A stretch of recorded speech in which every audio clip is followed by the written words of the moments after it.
Hey everyone, we're live from Facebook headquarters for the first ever live Q&A that we've done as a community together. I've been going around the world and doing some town hall Q&As to learn from people around the community what you want to hear from Facebook, what you want to see on Facebook, and what we can be doing better to serve you. And we've done about 10 of these as I go around the world to different cities. And, recently we've launched this new product live, which allows us to hear from people all over the world live. And, these town hall Q&As have been modeled off of internal Q&As that I've been doing at Facebook for many years now. And a few weeks ago, I started off trying to do an internal live Q&A, and I found that it was just so much more fun and engaging, and I could see people's comments as I was going.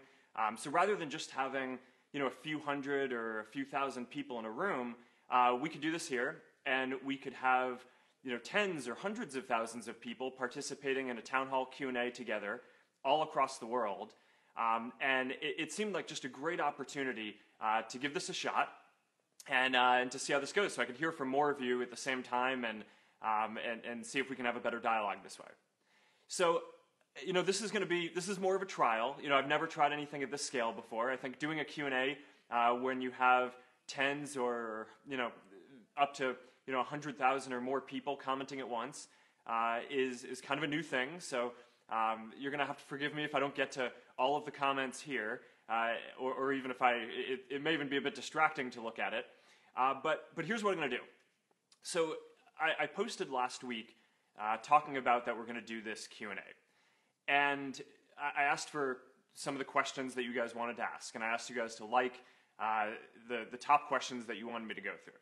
So I have on my laptop here right below some of the top questions. And what I'm going to do is I'm going to just go through and answer as many as I can. And I'm going to look at the comments that you guys are posting as we go, and try to respond to them as well. So this can be a bit more interactive rather than me just going through and asking the questions. All right, so let's see how this goes, and let's get to it. All right.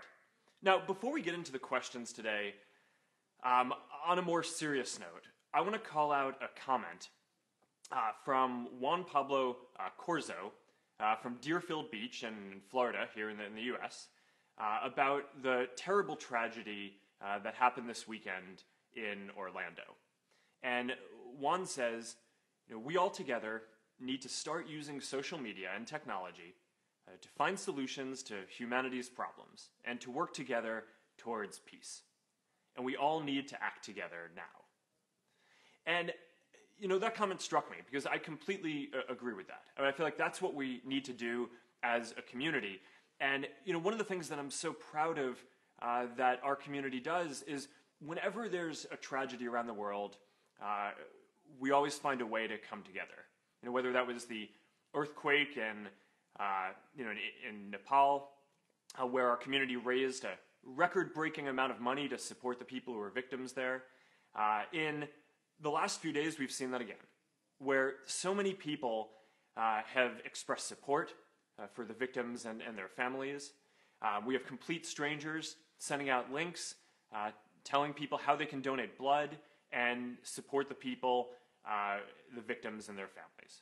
So, we're going to keep all the people who are affected, victims, and the whole LGBT community in our thoughts and prayers from Orlando. Unfortunately, there was another attack just last night in France where a police officer and his family were attacked, and there are really sad attacks like this going on all around the world. So we're going to keep them in our thoughts and prayers. And I just wanted to say something up top about this before we get into the Q&A, because I know it's on so many of our minds, and it's really important. And I'm really proud of our community for coming together and doing what we can to support these folks. So, all right, now I'm going to get to the rest of the questions on the laptop below. And the top voted question on the thread, it had more than 1,000 votes, is it's a product question, a feature request. Could you please give us folders to store stuff and find it easily, like recipes? Please. That's from Maria Kennedy in Sydney, Australia, and it had more than 1,000 votes. And one of the things that I love is as I do these town hall Q&As and go across the world to different places, I find that the questions that people in our community ask are so different from the type of questions that you'd get in a typical interview on TV or in the media. And so many people in our community, they ask about very specific product questions and feature requests and things that they want to see, and so it's actually not a surprise that this is the top voted question.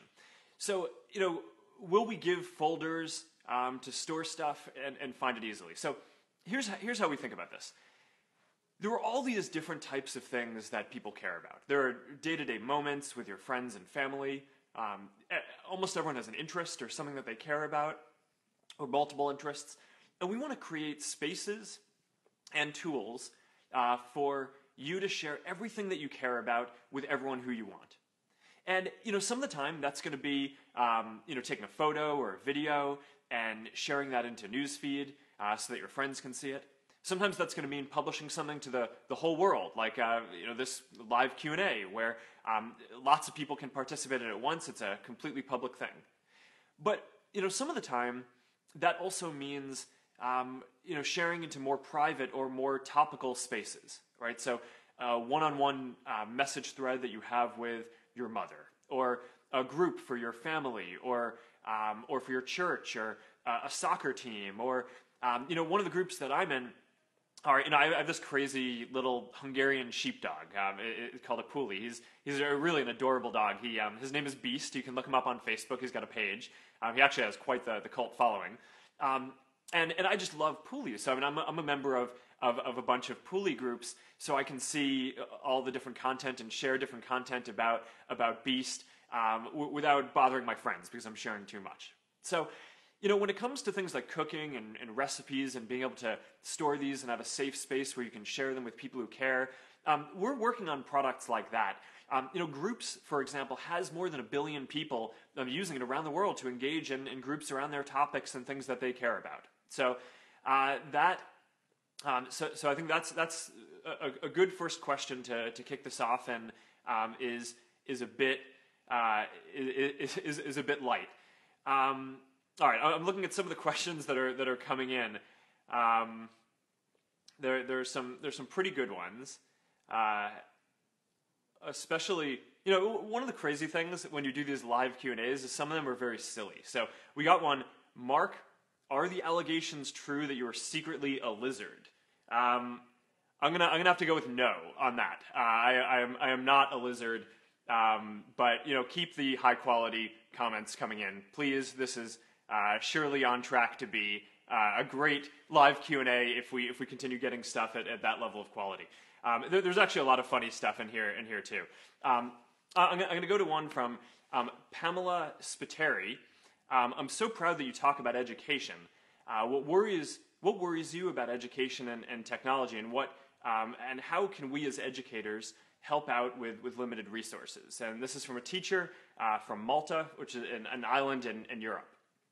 So, for those of you who follow my page, that education is something that I care really deeply about. And in my philanthropy work that I do with my wife, a lot of what we invest in is education and making it so that everyone around the world can have great opportunities for their future.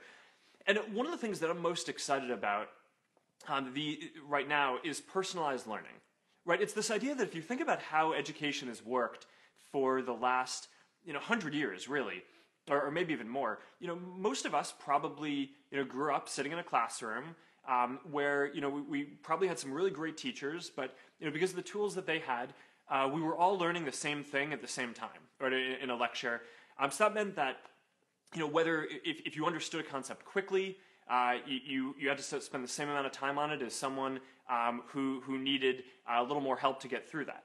And what personalized learning does is it means that everyone can spend exactly the amount of time that they need to understand a concept, and they can learn it using the formats that make the most sense to them. So if you learn best by watching videos or by reading or by working together with other people or by doing practice problems, you should be able to do whatever works the best for you. And what we're seeing in a lot of the early personalized learning work is it's just producing great education results where the people who get the concepts quickly can just blow through them and can get onto more concepts and can learn more faster. People who find something a little bit challenging can take some more time on it, can take all the time that they need to master the concept.